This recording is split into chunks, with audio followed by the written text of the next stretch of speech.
Alright gang, in that 5-horse start video that I did, I briefly mentioned a white MTD zero turn. This is it. I'm just going to go over it real quick. Threw a new battery in, new fuel line, new fuel filter, cleaned the carburetor, then I doused it with engine degreaser, power washed the whole thing. Had to do a bit of rewiring.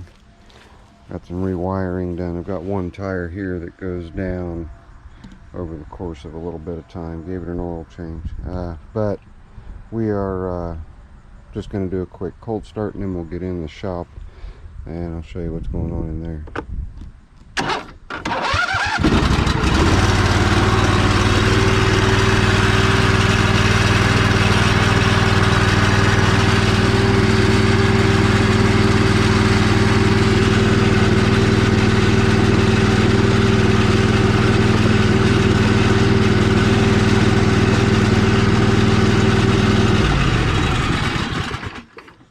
There we go. I just tried to engage the clutch and the clutch didn't engage. That's one of the problems I was having, so I'll check the wiring on that again. But anyway, there it is. It runs. It's going to go away too. So what's going on in the shop? Well, I've been feeling like the back side of a camel's rear end. Not real great, so latter part of last week I didn't get out in the shop at all. Shot that video on the 5-horse early on, but I'm not griping or bitching. I'm up on my own 2 feet, so we're good there. Cut this edge first. Have to clean it up yet, but cut this edge first because that was a square edge and I wanted to square this edge with that edge to 68 inches, and then I just finished cutting this side to square it to these sides too. So now I have 3 square sides, and here you can see how wide we are here, and we taper down to just about nothing. So I'm going to go ahead and zip that piece off, which is going to take about 5 or 6 passes. Got to go real slow so that you don't heat the Lexan up too much, because then it just galls and you wind up with that stuff right there, which is what happened on this edge. Not to mention the blade I was using was quite dull, so I had to make a run to Horrible Freight and get a couple of 5.5 inch cutting wheels, which is an odd size, hard to find. But at any rate, let me get this cut, and I'll show you how I'm going to dress the edges. I'll show you guys what 4 passes looks like. I'm about 2/3 the way through, I'd say. So that's 4 passes so far. Got to go really, really slow. All right, we got that done. Just clamp off. I'll show you the edge. I'll show you the difference between what kind of finish you get with a dull blade and what kind of finish you get with a sharp blade. You see how rough that is? I mean, it's really, really rough, okay? So with a dull blade, when you come over here, that is a nice finish. So this edge is going to be a lot easier to clean up, and what I'm going to do is a fire polish. I'll show you guys what that is, so hang on. Now, fire polish, quite simply, is applying heat to that edge. Not so much that you cause it to bubble, but enough that the saw marks that you just put on it, they'll start to get shiny. So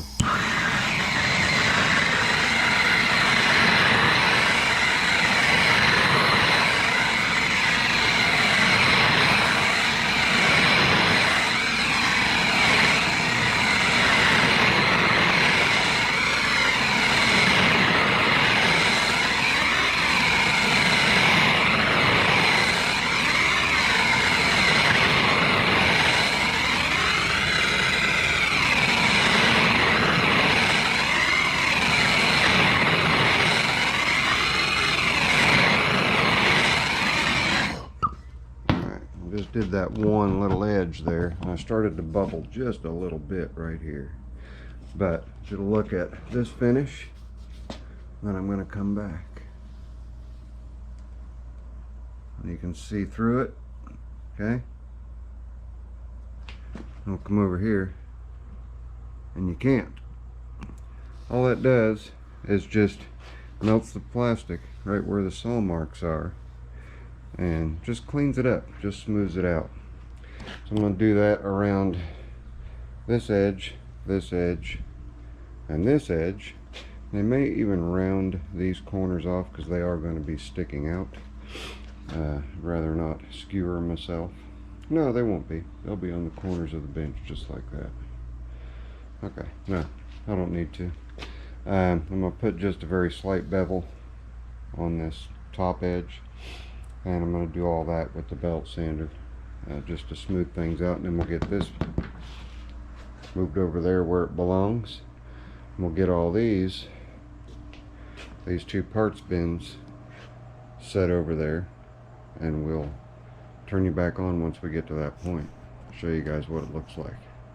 I already got it moved out away from the wall as far as I want it, and I already got the cabinet off of it. It's sitting right there. So stay tuned. Alright, we're getting started. We've got the first one sitting there, and the workbench is a little bit offset from center of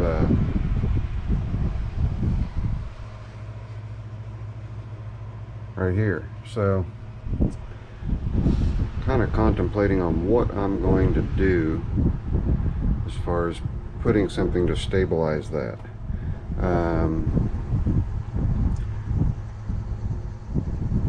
Because it's going to be laying right across the top of this bottom cabinet. Something I did not plan for. Let me think on it. We're not that far off. Maybe I can do a little something to remedy that, so hang on. Alright, I wanted to be sure that I was going to be able to get my small drawers up there, so I put this 3 drawer, which used to reside down on that corner, I put it here, and then I was able to jack it up. I jacked it up right here to bring this up, and then I got across the center, got it evened up. I'm just OCD that way. Evened up here across the center. This isn't even, but we're even here. I didn't move anything. I didn't move these side to side at all, but we've got the doors perfectly level on this side. They're just a little off on this side, but they actually need to be. This cabinet's older than dirt, so but there we go. There we have all of the, what do we have, 18 and 18, 36, all 36 drawers.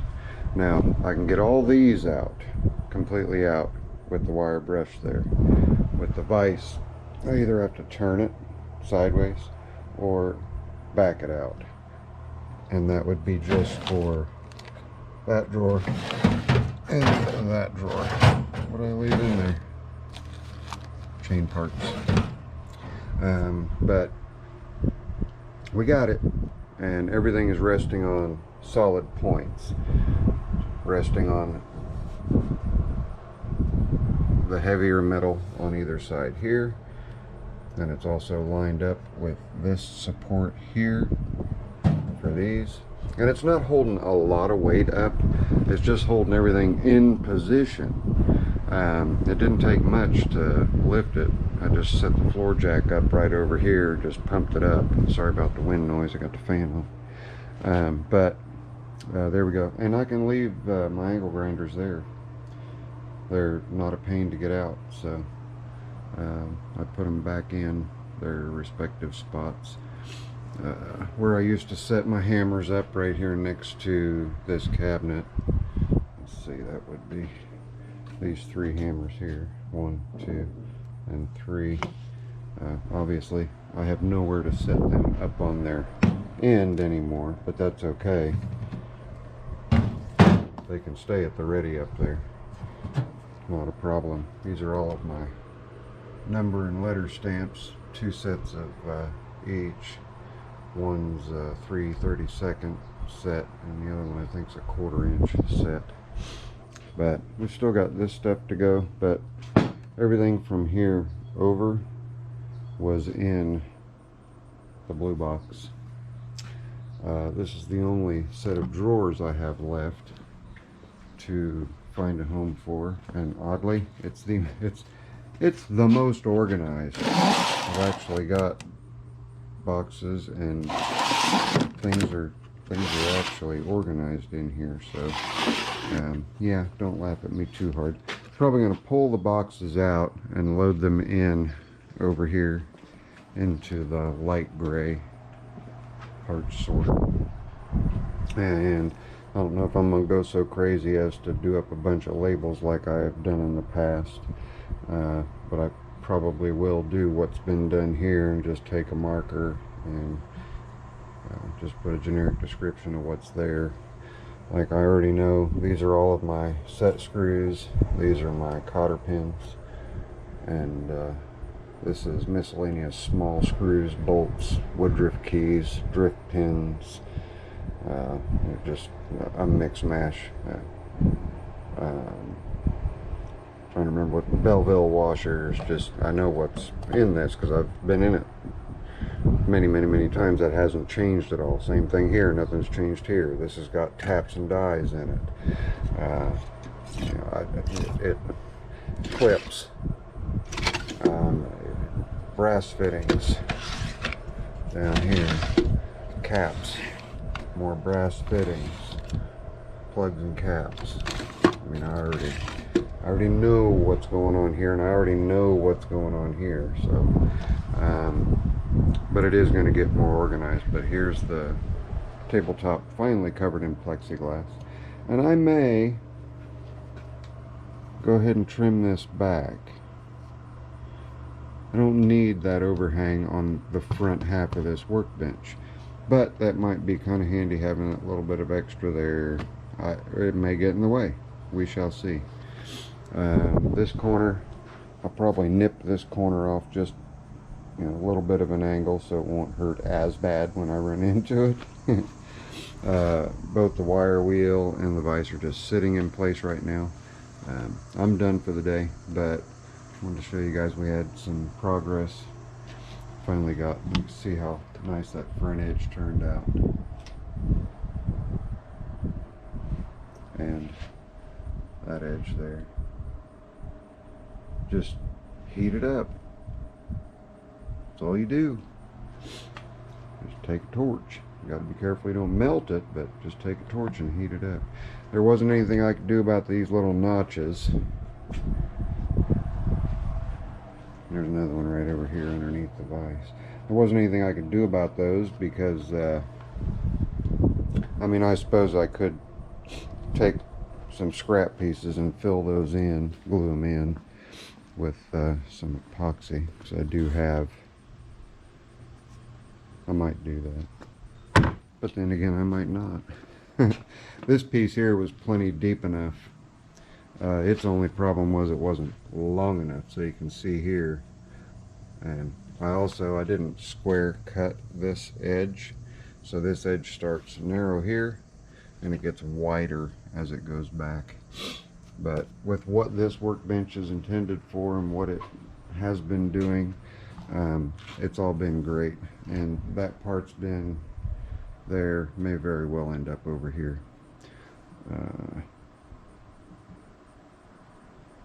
Yeah, big eyesore there. I need to get, you know what, I bet I could use that instead of mounting that over on my rolling cart. I bet I could use that blue box to put all of the canned stuff in. Yeah, it's a thought, isn't it? Alright, all I'm doing now is babbling. I do that when I get tired, and I am tired. Lastly, the air compressor. We are sitting plenty far enough away from everything. I'm ½ inch away from the wiring box, but I still have room. And when I say I have room, I mean I have room for Zippo's Green Giant. If we look here, I'm going from that cabinet to this set of drawers right here, whoop, over to the edge of the air compressor, and it's 44 inches is what it measures out to. Okay, we come over here to Zippo's Green Giant, and you guys will see that I have, I believe it's 41 or 42 inches is how wide this is. 41.5. So I've got room. It's all good. Everything's turning up roses, but that's not all getting moved today. The day's getting a little long in the tooth, and like I already said, Zippo's getting a little tired. So there you go. That's where we stand now. Moving along. So there's another shop reorganizing update for you guys. I think this is part 2 of this particular of the workbench. So we're going to conclude it. You don't need to watch me bolt down the vise nor the wire brush of death. I can't tell you how much blood I've lost over that thing, and I'm a glutton for punishment. I just stuck it 5 inches further out into the aisle. Maybe I'll mount it sideways, since I will not have this grinder sitting next to it anymore. Then it would be a lot less apt to zing myself. I reckon that would work. Do it there. Go ahead and trim this back. It gives me quite a bit of room. I might try that for a while, see how that works out. This thing's called an eraser. That's what it does. It erases skin cells and ejects blood. But that's it. It's your friendly neighborhood Zippo. I'm officially shutting things down. My switch over here is a lot easier to get to now, because I don't have that big blue box with my wire wheel and grinder against it. But we're moving along little by little. The biggest reason for this move was to get Zippo's Green Giant over here and to get the Van Dorn over there. So half the battle's won. As soon as we get Zippo's Green Giant over here and get all the tools swapped between the two, which I'm probably going to do right here in the middle of this table. I'll pull one toolbox up to one side, another toolbox up to the other. I'll use this table to stack everything and transfer stuff over. Try to make it a little easier on myself. I'll figure some way out. But if you guys want to follow along with me doing that, the transferring of all the parts and everything, because I know I'm going to find some things that I have totally forgotten that I own. Let me know down in the comments. And for any of you who are watching and you're new to the channel, hit that subscribe button for me. If you're already subscribed, thank you very, very much. You're part of the solution. Hit that like for me, or hit the thumbs down twice. It's your friendly neighborhood Zippo. I will catch you guys on the next one. Later. I am out of here.